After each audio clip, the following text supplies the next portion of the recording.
जोहार आप सभी को। जेपीएससी का हम लोग पेपर सेट सी हम लोग को एनालिसिस कर रहे हैं। तो पहला क्वेश्चन आता है अंगोरा वुल के बारे में। ये हाल ही में न्यूज़ में था, करंट अफेयर्स में भी था ये। तो सवाल ये पूछा गया, angora wool extracted from which of the following animal, ना निम्नलिखित में से किस जीव से अंगोरा ऊन प्राप्त किया जाता है? इसका सही आंसर होगा रैबिट। ऐसा है कि एक तो चाइना 90% ऑफ जो एक्सपोर्ट है या जो इसका एक्सट्रैक्ट करता है वो चाइना करता है। दुनिया का 90% वुल का प्रोडक्शन चाइना करता है। ये वुल काफ़ी महंगा भी आता है, ये काफ़ी सॉफ्ट होता है, ये काफ़ी फ्लफ होता है, फ्लफीनेस है इसमें, ठीक। और थोड़ा इसका सिल्की टेक्सचर होता है, इसीलिए इसका डिमांड काफ़ी ज़्यादा है, ठीक। नेक्स्ट जो क्वेश्चन है,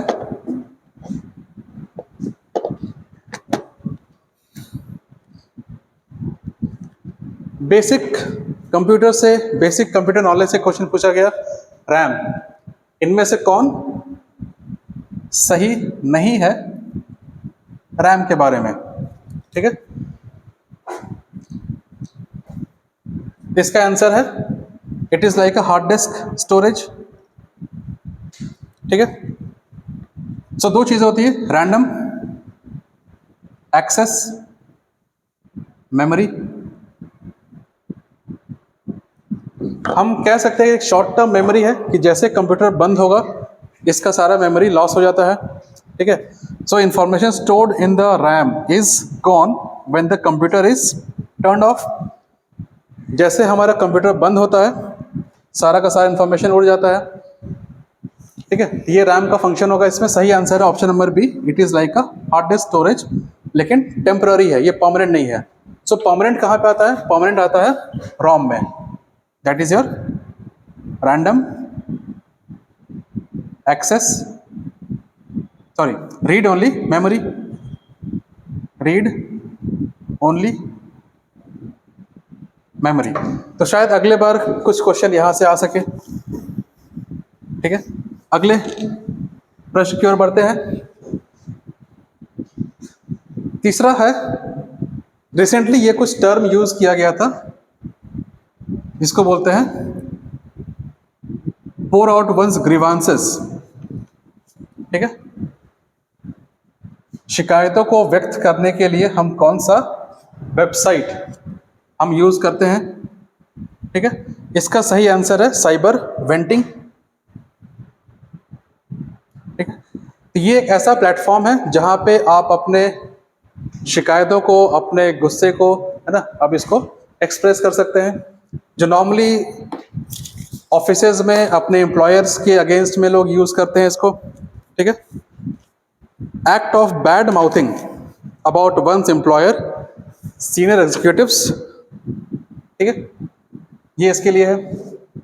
ये क्वेश्चन करंट अफेयर्स में था, यहां से सीधा एक ऑप्शन पूछा गया आपसे।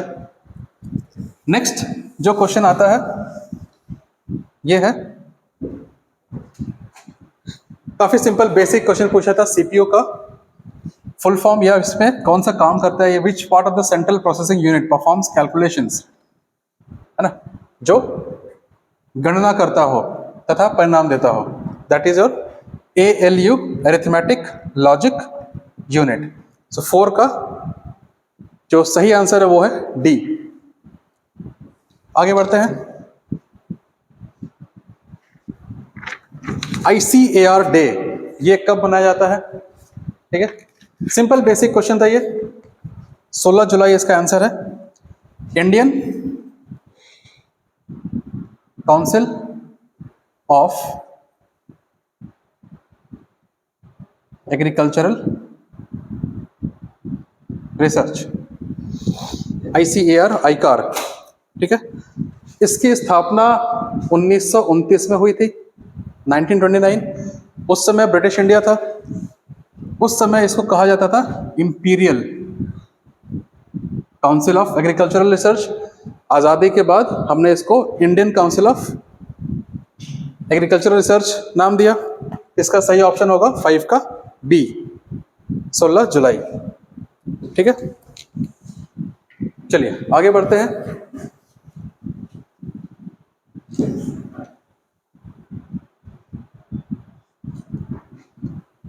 चावल का वैश्विक जीव bank, global gene bank of rice, global gene bank of rice कहाँ पे है?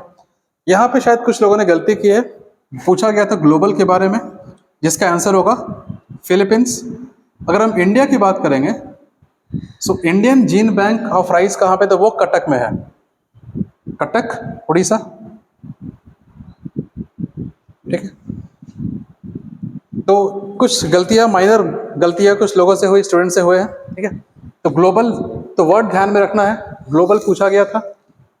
कीवर्ड्स बहुत इंपॉर्टेंट है, हर एक कीवर्ड को ध्यान से देख के हम आगे बढ़ेंगे ताकि कुछ गलतियां ना हो, कम से कम गलतियां हो। चलिए आगे बढ़ते हैं।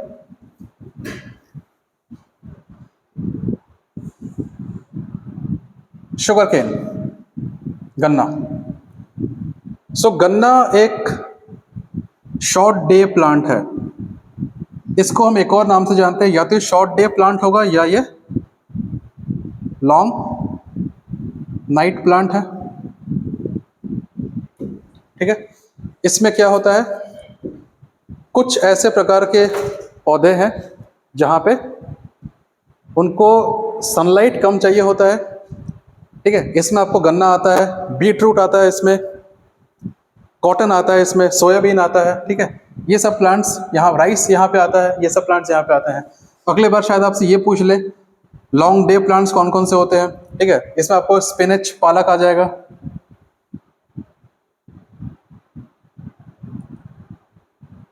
ठीक है, पालक है, यहाँ पे आपको आ जाएगा रेडिश, ये सब कुछ प्लांट्स यहाँ पे आ सकते हैं। चलिए, तो इसका आंसर हो जाएगा शॉर्ट डे प्लांट। आगे बढ़ते हैं। How many chromosomes are found in endosperm of a maize? ये थोड़ा डिफिकल्ट क्वेश्चन था। ठीक है, इसका सही आंसर होगा 30 बी। ठीक है, चलिए आगे बढ़ते हैं। क्वेश्चन नंबर 9 अगेन थोड़ा सा कॉम्प्लिकेटेड था।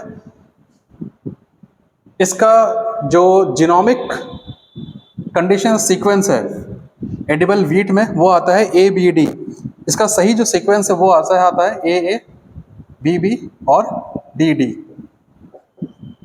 काफी डिफिकल्ट क्वेश्चन था ये। ठीक है, नॉर्मली ये क्वेश्चन GS का पार्ट में नहीं आता है। चलिए आगे बढ़ते हैं इसमें। एल्कलाइन सॉइल, क्षारीय भूमि को सुधारा कैसे जा सकता है? तो इसमें जिप्सम को ऐड करके। ठीक है, जिप्सम ऐड करने से, एल्कलाइन मतलब क्या हो गया, इसमें इसका बेसिस, इसका जो बेसिसिटी होता है ये 8.5 से अधिक होता है, या 7.5 से अधिक होता है, या 8 से अधिक। ठीक है, तो इस कंडीशन में खेती नहीं हो सकती ठीक से, तो उसको नॉर्मल करने के लिए पीएच वैल्यू, ये पीएच वैल्यू है, इसको नॉर्मल 7 के आसपास रखने के लिए हम इसमें जिप्सम को ऐड करते हैं ताकि उसका पीएच वैल्यू मेंटेन रहे और खेती अच्छे तरीके से हो सके। चलिए आगे, नेक्स्ट क्वेश्चन है 21।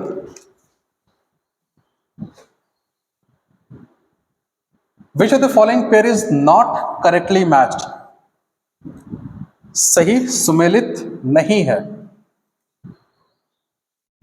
वर्ल्ड एनवायरनमेंट डे, ठीक है, ये हर साल 5 जून को, इसका सही आंसर हो जाएगा वर्ल्ड होम्योपैथी डे। तो वर्ल्ड एनवायरनमेंट डे हर साल 5 जून को मनाते हैं। कब से? 1973 से हमने ये शुरू किया था। वर्ल्ड अर्थ डे हम मनाते हैं 22 अप्रैल को। ठीक है, और इंटरनेशनल योगा डे हम मनाते हैं 21 जून को। इनमें सभी सही थे। ये हम मनाते हैं कब? 10 अप्रैल को। होम्योपैथी के जनक, फादर हम कहते हैं, father of homeopathy, doctor Samuel हार्नैनको, डॉक्टर सैमुअल, ठीक है। उनकी बर्थ एनिवर्सरी पे हम वर्ल्ड होम्योपैथी डे मनाते हैं 10 अप्रैल को। तो ये ऑप्शन सही है, पूछा गया कौन सा नहीं है, तो world homeopathy day is a wrong answer, इसका ये सही आंसर होगा, ठीक है। चलिए आगे बढ़ते हैं।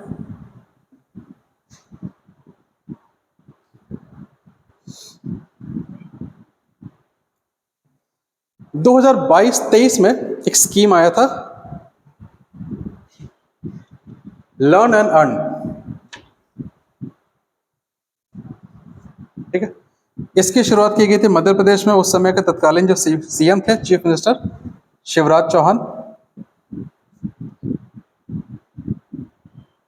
उन्होंने इसकी शुरुआत की थी। सीखो और कमाओ, सीखो और कमाओ, ये स्कीम का नाम था, ठीक है। Learn and earn scheme, Madhya Pradesh में। इसका आंसर हो जाएगा बी, ठीक है। अगला, इसमें बात किया गया था यूथ को स्किल डेवलपमेंट देने के लिए, ये स्किल डेवलपमेंट प्रोग्राम था यूथ के लिए, ठीक है। अगला क्वेश्चन आता है, विच of the following is correctly matched, right. 2022 का नोबेल प्राइज के बारे में पूछा गया था, तो यहाँ पे कुछ खास है नहीं, यहाँ पे इसका सही आंसर हो जाएगा डी। एक फ्रेंच राइटर है, तो she is a lady, French writer है, और इनको 2022 का नोबेल प्राइज इन लिटरेचर मिला था, ठीक है। तो 22-23 का ऑप्शन हो जाएगा डी। आगे बढ़ते हैं।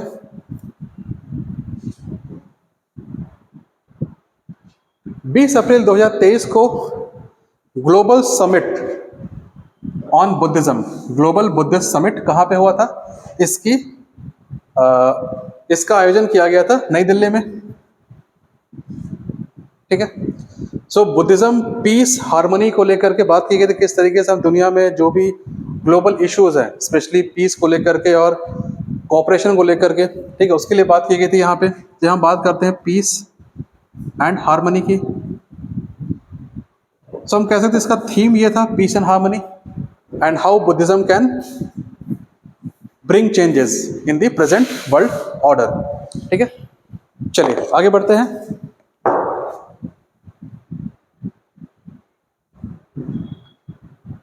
न्यूज में था, करंट अफेयर से क्वेश्चन पूछा गया है, तो सूरीनाम, इसका सही आंसर हो जाएगा सूरीनाम।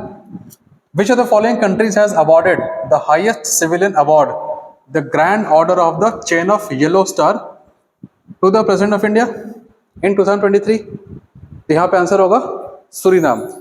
सूरीनाम कहाँ पे है? ये आता है साउथ अमेरिका में, यहाँ पे कंट्री है जिसका नाम है सूरीनाम। ब्रिटिश इंडिया के समय में यहाँ से काफ़ी लेबर्स को यहाँ पे लाया गया था काम करने के लिए, इंडेंचर लेबर्स, ठीक है। इंडियन डायस्पोरा में एक कंट्री, जाना माना कंट्री है सूरीनाम। चलिए इसका ऑप्शन हो जाएगा डी, सूरीनाम। आगे बढ़ते हैं।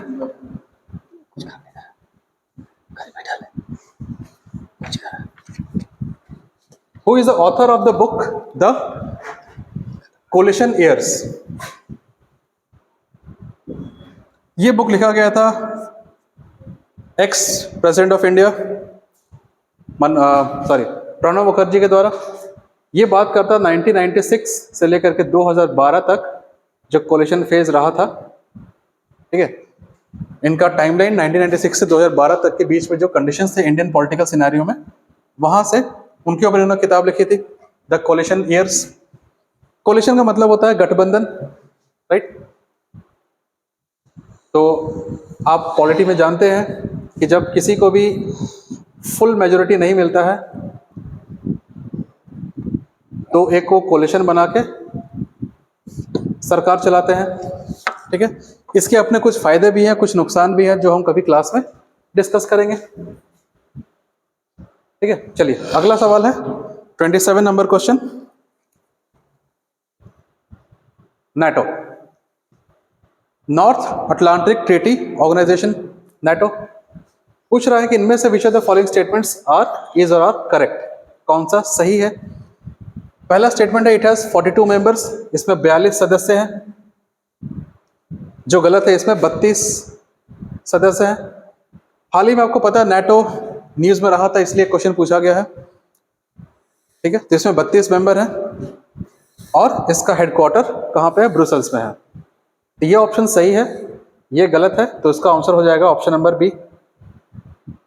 अब इसमें कुछ एडिशनल इंफॉर्मेशन है, जैसे नाटो की स्थापना कब हुई थी। तो नाटो कब बना था, 1949 में। कोल्ड वॉर का समय था, शीत युद्ध का समय था, और इसमें कोल्ड वॉर में दो मेजर प्लेयर्स हम बोलते हैं इनको, यूएसए और यूएसएसआर, जो आज रशिया है, ठीक है। तो 1949 में वर्ल्ड वॉर 2 खत्म होने के बाद यूएस ने एक मिलिट्री ऑर्गेनाइजेशन शुरुआत की थी, एक अलायंस की, जिसको बोला गया NATO, North Atlantic Treaty Organization, 1949 में। इसका रिएक्शन था यहाँ पे, जिसको बोलते हैं वार्सो पैक्ट। वार्सो पैक्ट कब आया, 1955 में। नाटो के कुछ और ऑर्गेनाइजेशंस आते हैं, जैसे हम आगे आईआर में पढ़ेंगे, जैसे इनको बोलते हैं सियाटो, सियाटो और सेंटो। सियाटो हो गया आपका south east Asia treaty organization, जिसका हेडक्वार्टर इंडोनेशिया में है। और सेंटो की हम बात करेंगे तो सेंटो का नाम होता है सेंट्रल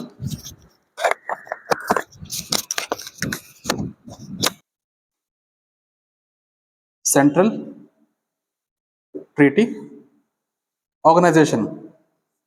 इसका एक और नाम है METO, middle east treaty organization, और इसको एक और नाम से हम जानते हैं, इसको बोलते हैं बगदाद पैक्ट। यहां पे हम कंट्रीज की बात करेंगे, ये सब नाटो के अलायंस में नहीं है, नाटो से बाहर है, ठीक है। तो यहाँ पे जो कंट्रीज है, इसका हेडक्वार्टर आपको था टर्की में।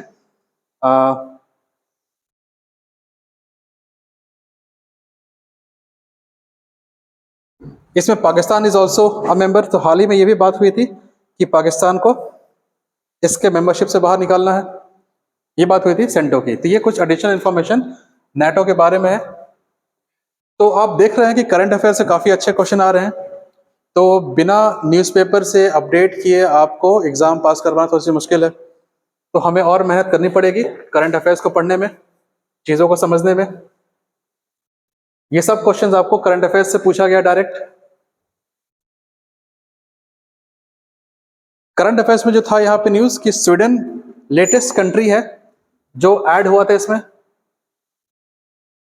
तो क्वेश्चन यहां से ना पूछ के इन्होंने बेसिक क्वेश्चन पूछा था, ठीक है।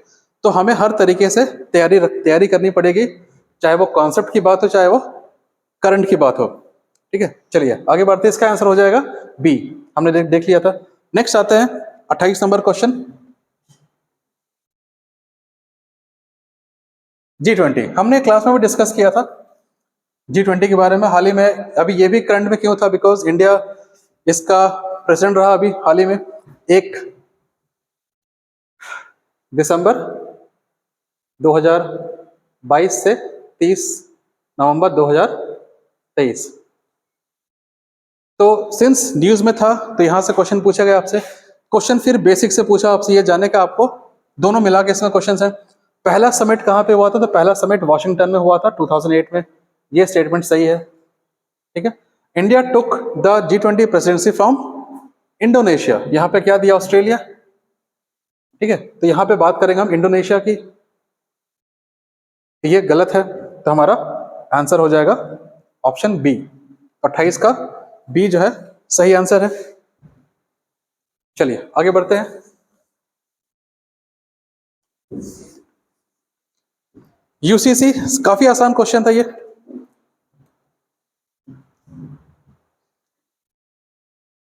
ठीक है।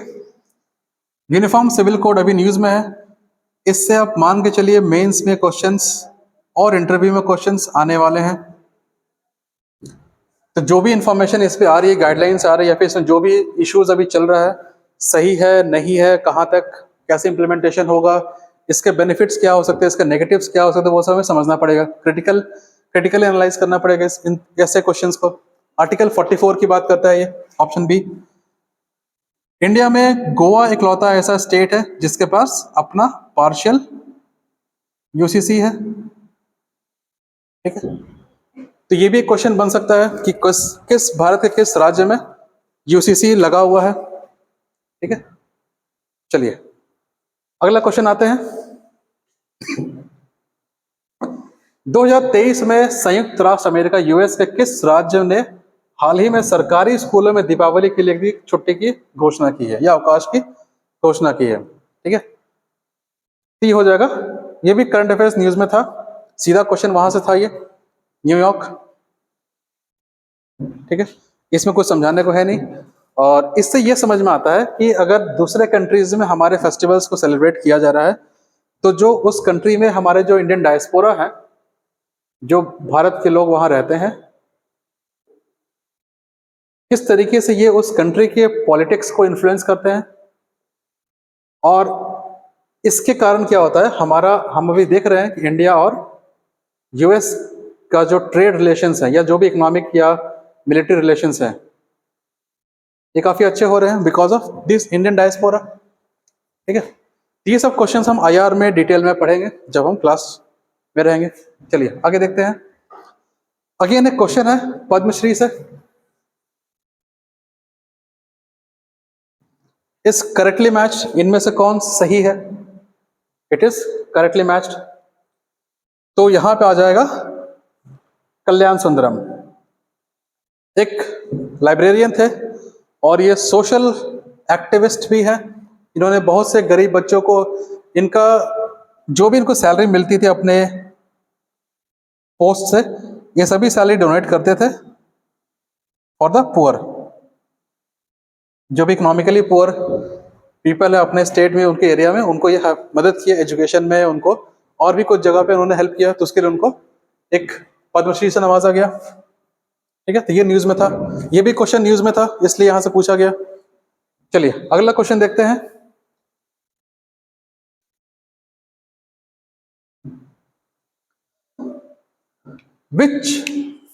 In which following states has the world's largest railway platform? अभी हाल ही में ये इनॉग्रेट किया गया था, ये कर्नाटका में है, हुबली। 1507 मीटर लंबा ये प्लेटफॉर्म है। तो यहां से क्वेश्चन था। अब सवाल है कि दूसरा कौन है? दूसरा यूपी में गोरखपुर है और तीसरा बंगाल में, वेस्ट बंगाल में, पश्चिम बंगाल में खड़गपुर है। ठीक है, इसको हम एक और नाम से जानते हैं, Shri सिद्धारोदा Swami ji. Shri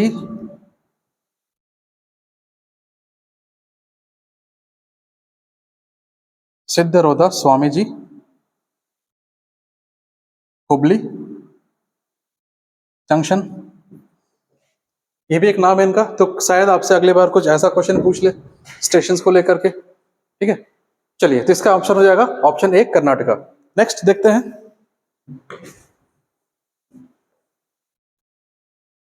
Who has been the chief guest for Republic Day in 2023?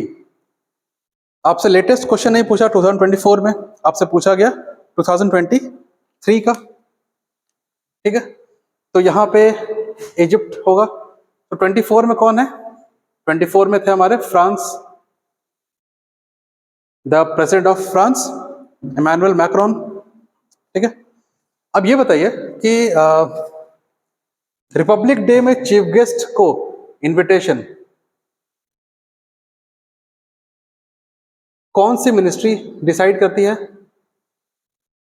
कि किसको रिपब्लिक डे पे बुलाना है? ठीक है, ये मिनिस्ट्री है, ministry of external affairs. Ministry of external affairs ये डिसाइड करते हैं कि किसको बुलाना है। ठीक है, चलिए नेक्स्ट 34,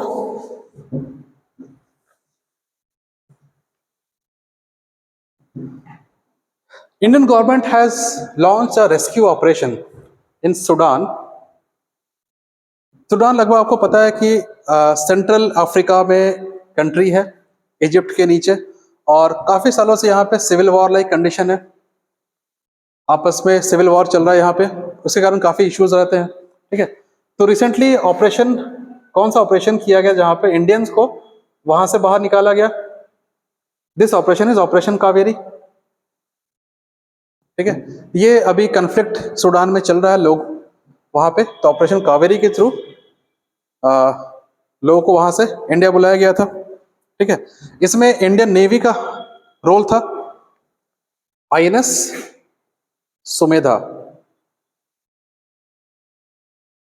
आईएनएस सुमेधा के द्वारा, सुमेधा में लोग यहां से सूडान से इंडिया पहुंचे थे। चलिए आगे बढ़ते हैं। Which architect has designed the new building of Indian Parliament? भारतीय संसद के नए भवन को किस वास्तुकार ने डिजाइन किया? न्यूज में था, पता है ये क्वेश्चन आने के चांसेस थे, एक्सपेक्टेड था, यहां से कुछ क्वेश्चंस बनेंगे। तो बिमल पटेल है। कुछ एडिशनल इंफॉर्मेशन जो यहाँ पे है, ये नया पार्लियामेंट को हम बोलते हैं सेंट्रल विस्टा। सेंट्रल विस्टा क्यों बनाया गया? बिकॉज अभी इसमें कुछ सीट्स को ऐड ऑन किया गया है। तो जैसे लोकसभा में हम बात करेंगे, लोकसभा में यहाँ पे इतने नए सीट्स हैं। अगर हम राज्यसभा की बात करें, जो पहले कितना था, 545 या 550 सीट्स यहाँ पे थे, उसको बढ़ा के 888 किया गया। राज्यसभा में अभी हमारे पास 384 सीट्स हैं, जो पहले 250 था। ठीक है, और हम ज्वाइंट सेटिंग की बात करेंगे, सो लोकसभा में प्रोविजन दिया गया ज्वाइंट सेटिंग का, जहां पे 1272 मेंबर्स, 1272 मेंबर्स यहां पे बैठ सकते हैं। ठीक है, तो आपको मालूम होगा डिलिमिटेशन कमीशन का 2026 में ये है, हमें यहाँ पे अपना सीट बढ़ाना पड़ेगा रिप्रेजेंटेशन में। ठीक है, तो उसको देखते हुए यहाँ पे नए पार्लियामेंट का इसको बनाया गया, जिसमें सीट्स भी बढ़े हुए हैं। ठीक है, तो इसका सही ऑप्शन हो जाएगा बिमल पटेल। चलिए अगला क्वेश्चन देखते हैं।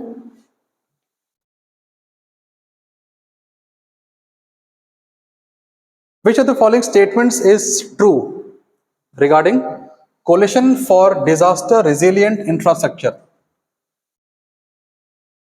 आपदा प्रतिरोधी बुनियादी के लिए इनमें से कौन सा सही है, यह पूछा जा रहा है। It is India is a member of CRDI, it is a part of UN agency, headquarter is in Paris, और it was launched during G20 summit 2023। Again pure current affair से क्वेश्चन, अगर आपने करंट अफेयर्स देखा होगा, ध्यान दिया होगा, तो आपको मालूम होगा इसका हेडक्वार्टर कहां पे है। Headquarter is in new Delhi, और ये इंडिया इसका मेंबर है, UN की एजेंसी है। ठीक है, और यहां पे भी इसकी बात की 2019 में बात हुई थी इसकी, ना कि 2023 में। ठीक है, तो ऑप्शन 3 और 4 हट जाएगा। तो देखते हैं ऑप्शन क्या है, नीचे करिएगा ऑप्शन में। तो ऑप्शन में 3 और 4 गलत है, ऑप्शन में 3 और 4 गलत है, 3 4 गलत है, बचा 1 और 2, तो option number B is correct. ठीक है, चलिए अगला क्वेश्चन आता है। एग्रीकल्चरल ड्रॉट, कृषि सूखा किसे कहते हैं, को परिभाषित किया जाता है लो सॉइल मॉइस्चर। ठीक है, निम्न मृदा आर्द्रता के कारण एग्रीकल्चरल ड्रॉट होता है। ठीक है, ये सिंपल सा बेसिक क्वेश्चन पूछा गया था, डेफिनेशन से, लॉजिकल था, अगर आप दिमाग लगाएंगे समझ में आएगा कि अगर सॉइल में नमी नहीं है तो वहां पे वो फसल खराब हो सकती है। या आप घर में गमला लगाते होंगे, वहां भी आप देखते हैं अगर गमला में पानी ऊपर सूख गया लेकिन फिर भी पौधे रहते हैं काफी समय तक, बिकॉज अंदर में नमी रहती है, लेकिन जब नमी खत्म हो जाएगी तो पौधे मर जाते हैं। सेम लॉजिक अगर हम यहाँ कॉन्सेप्ट लगाते तो आपको ये आंसर समझ में आता है। ठीक है, काफी आसान लॉजिकल था। यहाँ पे आपको सोचना है, रीजन लगाना है, ऑप्शन आपको मिल जाता। चलिए आगे बढ़ते हैं। Indian national centre for ocean information services किस शहर में भारतीय राष्ट्रीय महासागर सूचना केंद्र स्थित है, सूचना सेवा केंद्र स्थित है? तो हैदराबाद में। स्टैटिक क्वेश्चन है, हेडक्वार्टर से क्वेश्चन पूछा है इसका। ठीक है, चलिए आगे बढ़ते हैं।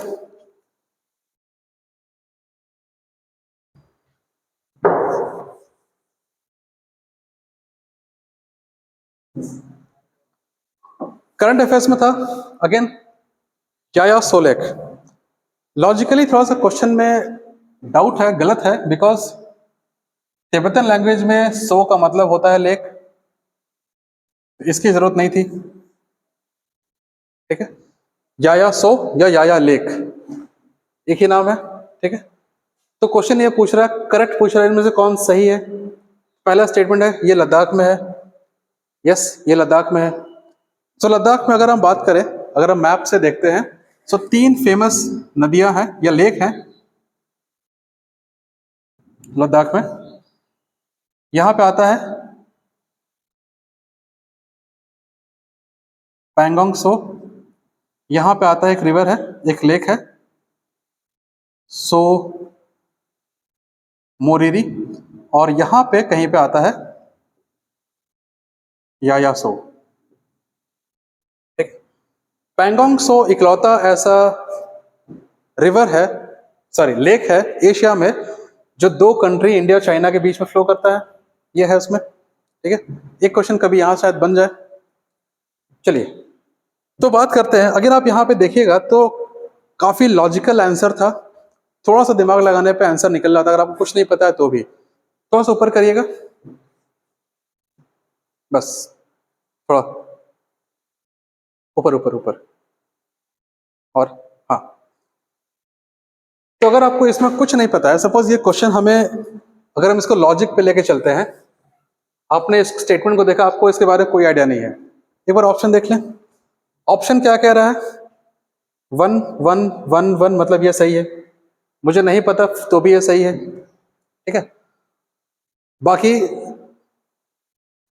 2 2 2 2 ये भी सही है, बिकॉज स्टेटमेंट कह रहा है, ये दोनों सही है।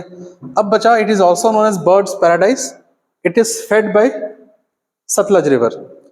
तब थोड़ा सा कॉन्सेप्ट ज्योग्राफी आपको पता होगा, अगर इंडियन ज्योग्राफी के बारे में आपने मैप देखा होगा तो आपको ये मालूम होगा, ये मालूम होना चाहिए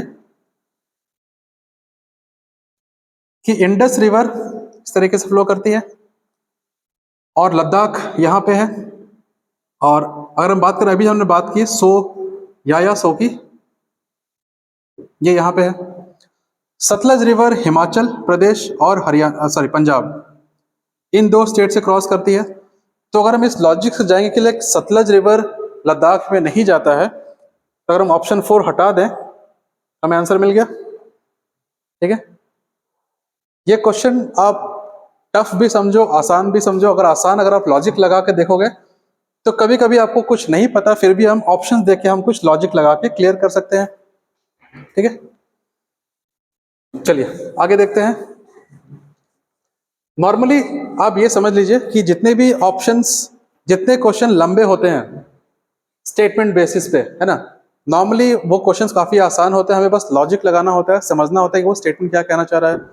एक बार अगर आपने स्टेटमेंट एलिमिनेट करके देख लिया, कुछ ना कुछ लॉजिक मिल जाता है। ठीक है, जैसे यहाँ पे अगर हमें बस इतना मालूम था कि सतलज रिवर लद्दाख में नहीं जाती है तो हमें आंसर मिल गया। बाकी 1 2 दोनों में ऑप्शन दिया हुआ था, बचा 3।